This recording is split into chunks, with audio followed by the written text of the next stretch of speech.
Gagawin lahat po ni Sara Duterte na mapatalsik yung ating Pangulong Bongbong Marcos. Kaya lang, lalong lumabo.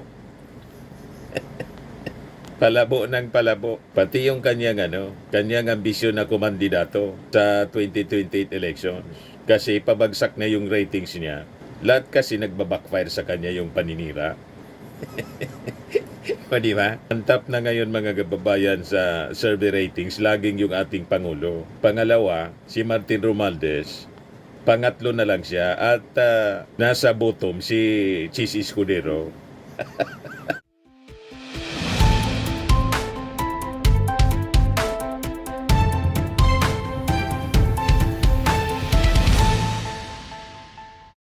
Hello po mga kababayan, si Dante Maravillas, Bicolano vlogger, broadcast journalist from Albay. Nangintriga na naman po si Sara Duterte. Gustong itulad sa kanyang mga kapatid na si Baste at saka si Pulong, yung ating Pangulong Bongbong Marcos. Pinapalabas, lasinggo yung ating Pangulong Bongbong, drinking on the job, PBBM drinking while working. Ang maniwala lang nito mga kababayan. Siyempre, yung mga supporters niya na uto-uto. Tulad nito.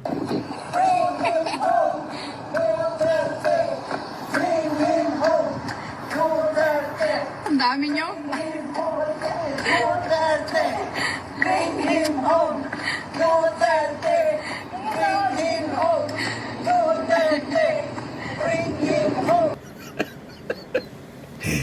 Yan ang mapapaniwala niya sa kanyang mga kwento. Pero yung mga matitino nating mga kababayan, maniwala man sa kwento ni Sara na nakipagbeso-beso daw siya mga kababayan sa ating Pangulo. Iyon ang rason daw na kapag decide siya, bakit nag-resign siya as DepEd Secretary. Nung magbiso-biso daw siya sa ating Pangulo, mga 10 in the morning anya yata yon, amoy alak. May ganon. Mga kababayan, maniwala pa kami kung si Basti at si Pulong. Kasi talagang sabi nga ni Montolfo, hapon na kung pumasok sa opisina kasi laging lasing. Itutulad niyo pa sa gawain ninyo ang ating Pangulong Bongbong Marcos na clean living. Kumbaga si Lisa Marcos na nakita ninyong uminom na si Chis Escudero pa yung nagbigay ng baso. Bindi honor yun. Okasyon talaga ng... di ba? I-toast mismo yon. Wine of honor nga ang ibig sabihin nun. Alangan man walang alak. Okasyon yon ng mga members ng diplomatic corps. Pero hindi yung naginom pong tumatagay na tulad ng mga Duterte, mga kapatid po ninyo. O, di ba? Yan yung kanyang interview ng isang vlogger niya doon sa The Hague. Pag-alis ko, nagbeso-beso siya sa akin. This was 10:25 or 10:30 in the morning. Baba sa oras ko. Hindi lang ako sigurado sa oras. Yes, tama. Kasi ito yung pumasok sa isip ko eh. Tama yung oras ko. 10:25, 10:30 in the morning. Amoy alak siya. At kung ako ang pahulain, kung ano yung alak na yon, whiskey. Pero, hindi ko naman siya nakita nag-inom ng whiskey. Nakikita ko siya lagi umiinom ng champagne. Pero amoy alak siya at 10:30 in the morning. Doon na-confirm yung decision ko na mag-resign. So, hindi ako ang failure. Siguro, ang failure is yung 10:30 pa lang ng umaga, amoy alak ka na. Ang failure daw, yung alas 10 pa lang ng umaga, amoy alak na. Plus na paninira mga kababayan ni Sara Duterte. Yan ang sabi rito, Vice President Sara Duterte revealed in an interview while in The Hague that when she handed her resignation letter as DepEd Secretary to the President, he reeked of alcohol. Naamoy daw niya She claimed that she smelled the whiff of alcohol when he kissed her. Nagbeso-beso as they parted ways. She guessed he was drinking whiskey. Kaya sabi ni Ising Tito, may naniniwala pa kaya sa kanya? Bakit ngayon lang siya umatungal? Sana noon pa, sabi ni Antonio de Castro, pakyot. Kaya rumisbak po si Yussi Castro. Sabi dito sa Abogado News, Castro blast BP Duterte for lies, selfish desire to bring down Marcos. Gagawin dapat po ni Sara Duterte na mapatalsik yung ating Pangulong Bongbong Marcos. Kaya lang, lalong lumabo. Palabo ng palabo. Pati yung kanyang ambisyon na kumandidato sa 2028 elections. Kasi pabagsak na yung ratings niya. Lahat kasi nagbabackfire sa kanya yung paninira. O di ba? Ang top na ngayon mga kababayan sa survey ratings, laging yung ating Pangulo. Pangalawa, si Martin Romualdez. Pangatlo na lang siya. At nasa bottom si Chis Escudero. Nasira na rin sa pagkampi sa kanya, mga kababayan. Sabi ni Yussi Castro, walang katotohanan ang mga kwento niyang ito laban kay Pangulong Marcos Jr. Madali sa kanilang gumawa ng kwento at propaganda, lalo pa at inamin ng dating Pangulong Duterte na expert siya sa pagplanta ng ebidensya at paggawa ng intriga. She added, lahat ng kwento niya ay para siraan ng Pangulo dahil nais niyang pababain ito sa pwesto at siya ang maging Pangulo. Makasariling hangarin, sabi po ni Yussi Castro. Castro maintained that Duterte's track record as Education Secretary from 2022 to 2024 will speak for itself. Kaya yun nagsasalita si Sara Duterte. Tinagot kasi, nagsimula si Sara. Lagi man po si Sara nagsisimula ng controversy. Pinintasan niya kasi na pencil and paper lang daw po. Stock and pencil and paper yung level ng edukasyon sa Pilipinas. Di tulad daw sa ibang bansa. Di siyempre, tinanong si Yussi Castro sa press briefing kung ano yung masasabi. Sabi ni Yussi Castro, yung panahon niya bilang Defense Secretary, complete failure. Ito ngayon yung sagot ni Sara Duterte. Paninira na naman sa ating Pangulong Bongbong Marcos, pinapalabas ang ating Pangulo, lasinggo. Una bangag. Ngayon naman po lasinggo. Kaya sabi ni Yussi Castro, inamin niya in one of her speaking engagement that she has no expertise in formulating the matatag curriculum since she is not from the education sector. Hindi raw niya ma-review ang matatag curriculum dahil wala siyang alam dito. Ang alam niya lang daw gawin ay magpokpok ng tao para magtrabaho. Kaya maaring siya daw ang cause ng pagtaas ng presyon ng isa niyang tao. Yan man talagang alam niya, pati boxing. Hindi lang pokpok, kundi boxing. Ayan, na-report pa sa BBC. Philippine mayor felled punching sheriff in Davao City, July 2011. The mayor of a southern Philippine city has dealt out her own form of rough justice to a local sheriff after he failed to follow her orders. Mayor Sara Duterte was angered after Sheriff Abe Andres ignored a request to delay a planned demolition of shanty homes. Yan, hindi paninira. Hindi gawa-gawang kwento. Reported ng BBC World mismo. You see? Pero yung kwento niya, mga kababayan, na lasinggo daw yung ating Pangulo, pinapalabas na lasinggo daw. Malabo po, yung ating Pangulong Bongbong Marcos, hindi mo makitaan na naglalasing. Napakasipag, araw-araw nagtatrabaho. Napakaaga pa, kung saan-saan ng probinsya, pumupunta para mag-inspeksyon ngayon.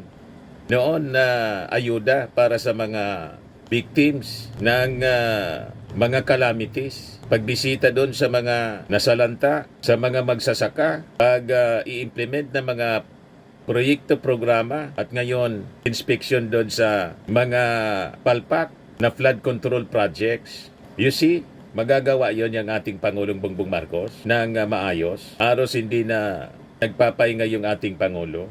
After na mag-travel, mga official travel sa ibang bansa, diretso sabak sa trabaho, walang pahinga. Tapos, palalabasin ni Sara na lasinggo yung ating Pangulo. Yon ang rason. Nagdesisyon na raw siya, mga kababayan, na mag-resign. Ito po, mga kababayan. Release ng Office of the Vice President. Overseas Vice President pala. Yan na. Published by Philippine Star. Kasi iba yung actions ni BBM noong ako ay nag-tender ng resignation. Kung maalala ninyo, that was June 19, 2024. It was a Wednesday. Matagal ko na pinag-isipan yung pagre-resign. Inisip ko na kapag mag-resign ako, habang nasa administration ako, inaatake ako. Pag nag-resign ako, dodoble yung atake sa akin. Siya man lang ang atake ng atake. Posibleng mag-file ng impeachment case sa akin dahil September 2023 pa lang pinag-uusapan na yon. Natural, magpa-file ng impeachment case laban sa inyo. Kahit kontra nga yung ating Pangulong Bongbong Marcos. Bakit? Pinagbantaan mo ba naman yung ating Pangulo? Si First Lady tapos si Martin Romualdez. Tapos, sasabihin ninyo, wala man kayong ginawang pagbabanta. Malinaw na malinaw ang ebidensya. Recorded. Tapos, ang pinakang malaki na rason ng impeachment po, na ang nag-file po, mga anti-Marcos, anti-government, na mga personalities, Makabayan Black, hindi man yun mapipigil ng ating Pangulo. Kaya lang, siyempre, nakita ng majority, kahit hindi approve ng ating Pangulo, na malakas yung ebidensya. Kasi hindi man ninyo na ipapaliwanag ng maayos yung paggamit ng confidential funds. Iwas posit kayo sa investigasyon ng Kongreso. Alangan man, pabayaan na lang yung pang-aabuso po ninyo. Di ba? Kaya itong narrative ninyo po, kayo man lang naniniwala niya. Tapos sasabihin pa ninyo na bloodbath. Yan pala, motion to dismiss. Nagpasaklolo pa kayo for technicalities. Ang question ninyo, technicality. Hindi man yung merito ng kaso. Ang question ninyo sa Supreme Court. Inabura naman kayo ng Supreme Court. At yung mga senador in-archive. You see, ang lahat ng ito, nangyari sa buhay ninyo itong mga trouble na to. Wala man kinalaman dito yung ating Pangulo. Lahat ng itong kinakarap ninyong problema, kagagawa ninyo, tulad ng ginawa ng tatay ninyo, sinisisi sa ating Pangulo. Siya yung may gawa ng AJK. Anong kinalaman doon ng ating Pangulong Bongbong? Di ba? So, matagal ko na hawak-hawak yung resignation letter na yun. Matagal akong pabalik-balik sa Malacanang, pero hindi ko talaga pa naibigay. Pero nung June 19, 2024, dun ko na isip na yun ang pinakatamang panahon na ibigay ko na yung irrevocable resignation ko. Kasi merong meeting sa Malacanang about opening of classes na hindi naman dapat na umaabot sa level ng Pangulo, pero meeting ko no para sa kung kailan magbubukas ang klase. So after nung meeting, mag-request ako kay President Marcos if I can have a few minutes of his time. Meron lang akong ibigay sa kanya na sulat. So ang ginawa niya, sinabi niya, so ano kasi yun? Meron silang reception area, tapos papasok ka sa isang room. Doon sa room, doon ginagawa yung meetings nila. Merong conference table. Tapos pinapasok niya ako sa isa pang room, doon sa loob. Nagmuka siyang office na may table, may office table, may lounge, merong living room. Doon niya ako dinala. Meron pa isang conference table. So, tinanong pa nga niya ako hindi ka pa nakapasok dito? Sabi ko, hindi. First time ko ito nakapasok dito. Tapos nagkwento pa siya na, nung panahon ng tatay ko, parang kung saan nag-gather ang mga tao. Tapos, gusto niya daw yung view na yon doon, kaya ginawa niyang office. Sabi ko, okay. Gumanon lang ako. And then sinabi ko na sa kanya, may dala ako na letter, ibibigay ko sa'yo. Tapos binigay ko sa kanya. And then, nung pinasa na niya, ang sabi niya, why? Why? Tanong siya sa akin, bakit? Tapos sinabi ko sa kanya, ayoko na pag-usapan kung bakit ako mag-resign. Dapat man talaga na mag-resign ka. Unang-una, saan ka nakakita, DepEd Secretary, alter ego ka ng ating Pangulo. Pagkatapos, nandun ka sa rally ng maisog, organized ng KOJC, ng sigaw, bangag, Marcos resign. Nandun ka. Ang ibig sabihin, approve mo yon, pumunta ka nga eh. Na kung mag-resign ang ating Pangulo, ang beneficiary kayo. You see? So, dapat ka talaga na mag-resign as DepEd Secretary. Pangalawa, siyempre, dapat kang mag-resign kasi hindi ka man nagtrabaho ng maayos. Bagsak nga yung edukasyon eh. Kaya tama yung sinabi ni ACT Party List Representative Antonio Tino. You are the worst DepEd Secretary. At tama din yung sinabi ni Yussi Castro. Complete failure. Ang inyo pong paghawak sa DepEd, pati nga ngayon sa Office of the President, Vice President, failure. O diba? Saan ka nakakitang Vice Presidente? Sobra ka doble kaysa sa ating Pangulong Bongbong Marcos na nag-travel sa abroad. Yan o, sabi rito sa report ng Pilipinas Today, 11 foreign trips.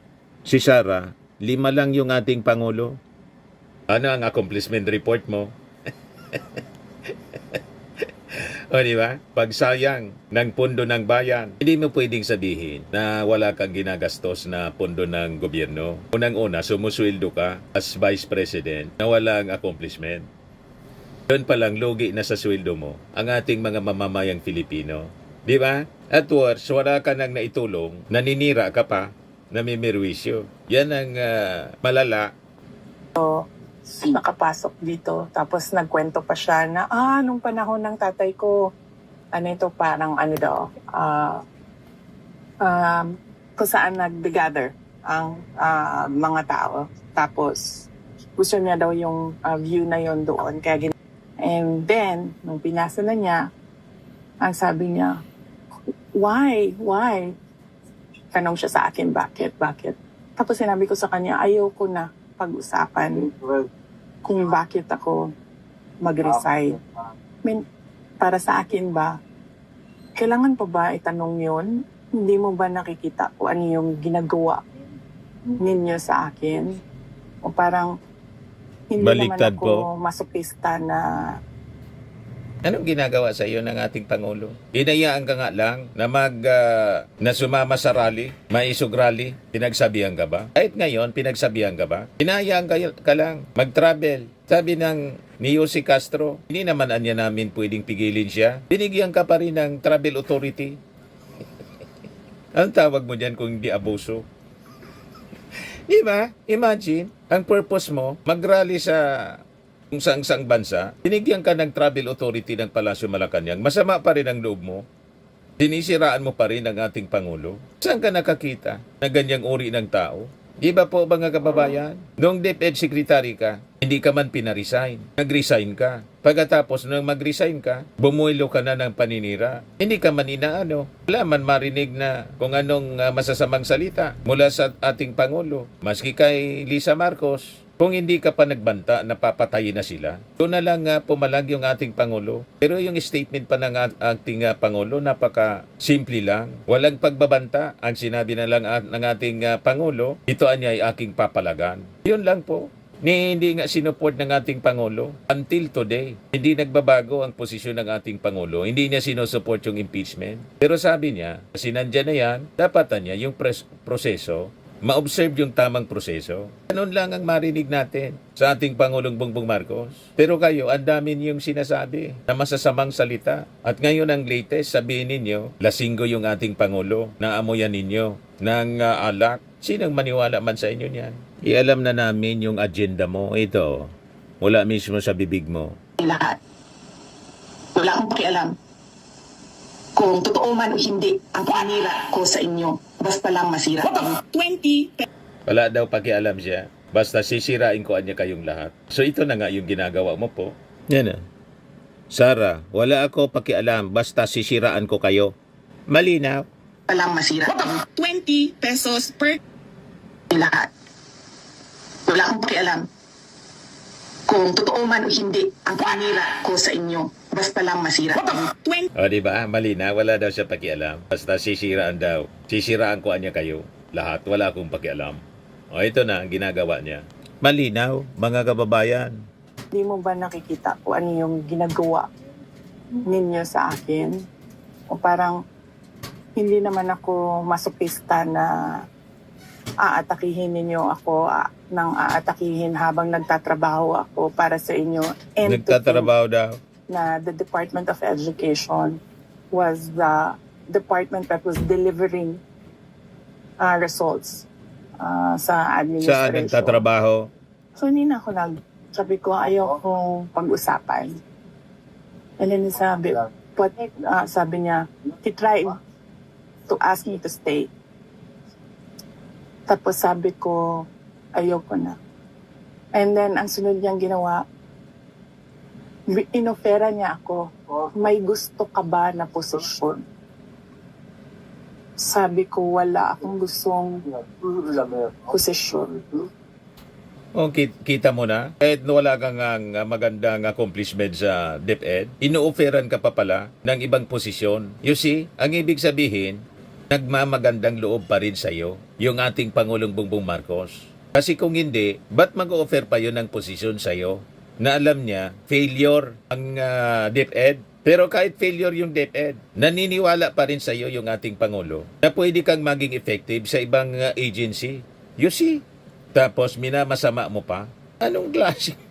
Di ba po? Kung iba-iba po, matagal ka ng tinanggal sana. DepEd Secretary ka, alter ego ng Pangulo. Nandun ka sa rally, ang maisog, ang sinisigaw, bangag-bangag, Marcos resign. Pero nang pumunta ka sa DepEd, sa Palasyo Malacanang para mag-submit ng resignation, inoferan ka pa ng ibang posisyon. So ang ibig sabihin, naniniwala pa rin sa'yo ang ating Pangulo na may maitutulong ka sa ating gobyerno. Kaya lang talagang wala pala na maasahan sa'yo ang ating mga kababayan.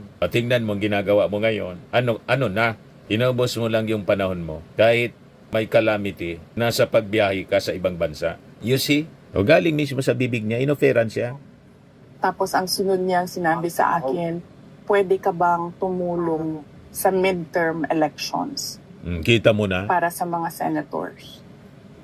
So may tiwala pa sa kanya, yung ating Pangulo. Hiningan pa nga siya ng pabor kung pwede siyang tumulong. Pero siyempre kung ayaw na, hindi man siya pipilitin tulad ni Amy Marcos na kahit kapatid, laging bumabatikos, pero sinama pa sa unit team. Pero nang hindi na mismo si Amy Marcos pumupunta, di nayaan na ng ating Pangulo. Pero may narinig kayo na patutsada mula sa ating Pangulong Bongbong Marcos laban sa kanyang kapatid.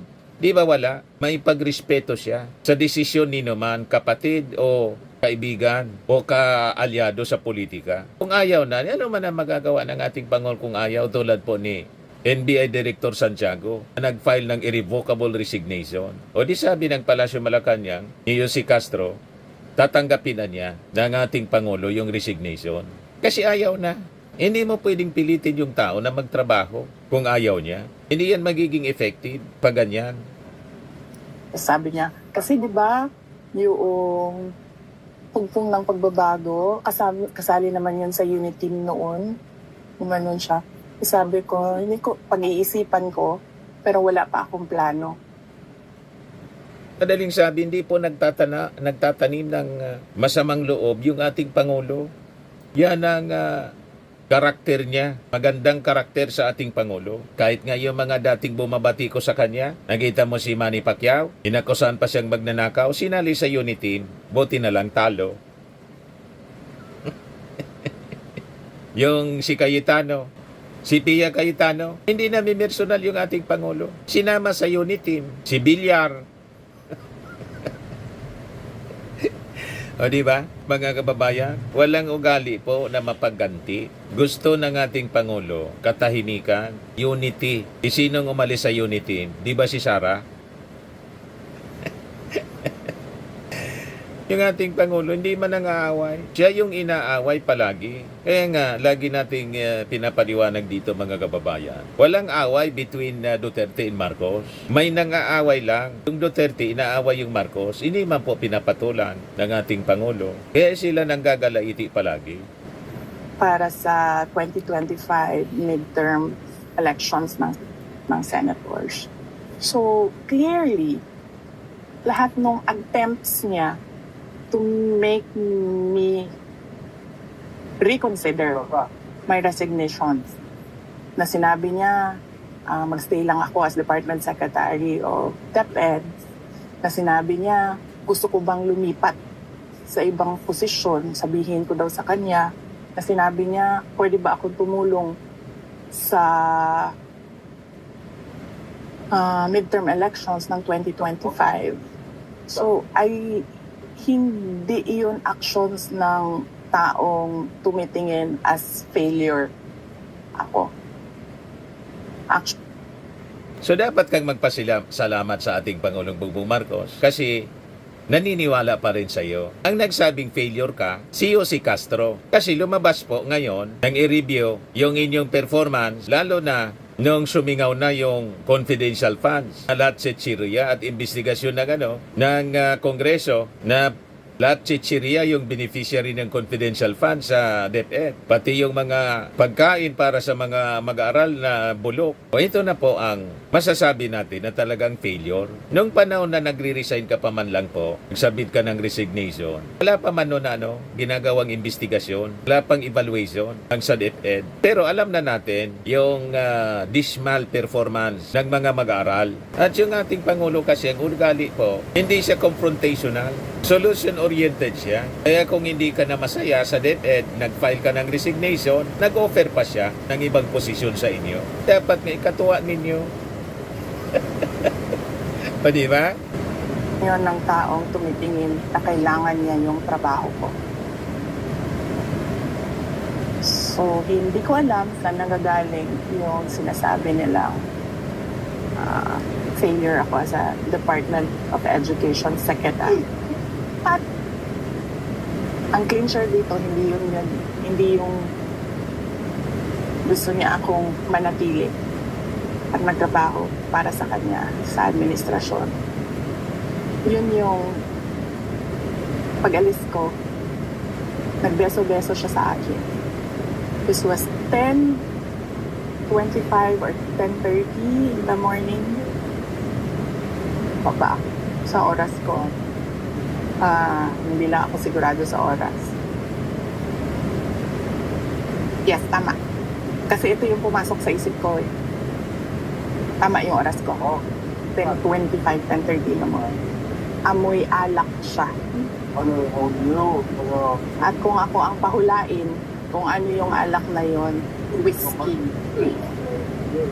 Pero, hindi ko naman siya nakita nag-inom ng whiskey. Nakikita ko siya lagi umiinom ng champagne. Pero amoy alak siya at 10:30 in the morning. Doon na-confirm yung decision ko na mag-resign. Dahil lang sa amoy Siguro alak. Siguro, ang failure is yung 10:30 pa lang ng umaga, amoy alak ka na.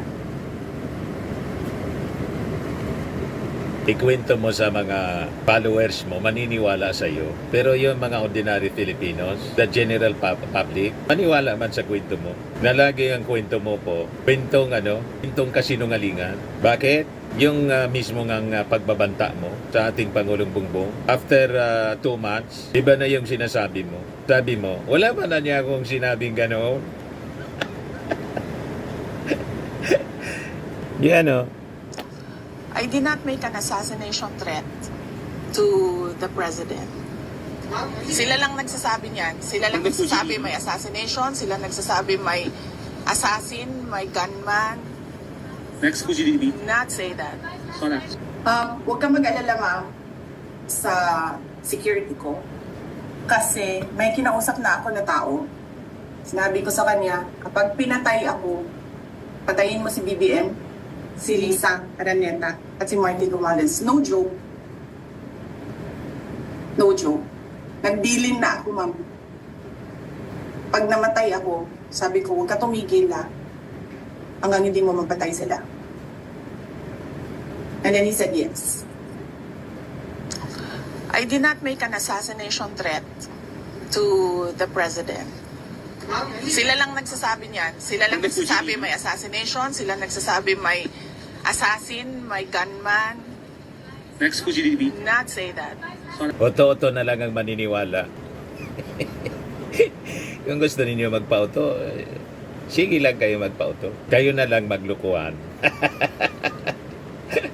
Tama? Ito pa ang isang ebidensya na fake news peddler si Sara. Nung nagkaroon ng malaking krimen sa Estados Unidos na merong namatay dahil sa drug overdose, at kung makikita ninyo doon sa police report ay nandoon ang pangalan ni First Lady Lisa Marcos na isa sa mga tao doon sa loob ng kwarto kung nasaan yung tao ay nag-overdose sa suspected drug overdose sa hotel room, at ang daming nakikitang white powder substance na sinabi doon sa police report ay suspected cocaine din, ay bigla nilang kinuha si Pangulong Duterte.